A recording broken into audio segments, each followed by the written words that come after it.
All right, let's dive into a 1995 report on human rights in North Korea.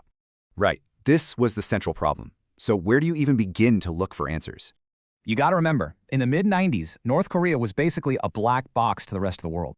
And because of that, getting real, unbiased information on human rights, pretty much impossible. Then, in a very unusual move, Amnesty International actually opened up a direct dialogue with the government. And this was a huge moment. They got an official invitation to visit the country in 1995. While there, the government gave them their side of the story on about 50 political prisoners. Their response was, well, pretty shocking. They claimed most of these people were never even detained. They basically called the allegations groundless, saying Amnesty's information was just completely wrong.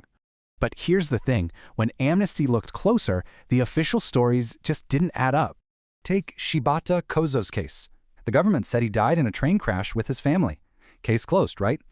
Well, not so fast. When you actually look at the details, the whole story starts to fall apart. I mean, a huge, unreported train crash? And relatives who heard he was still alive 2 years later?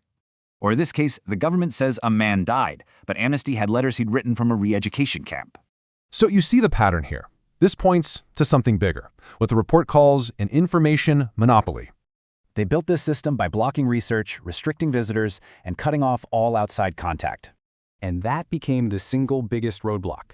You can't protect rights if you can't verify anything.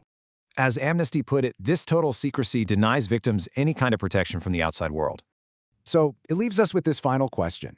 When a country completely locks its doors, who is left to speak for the people inside?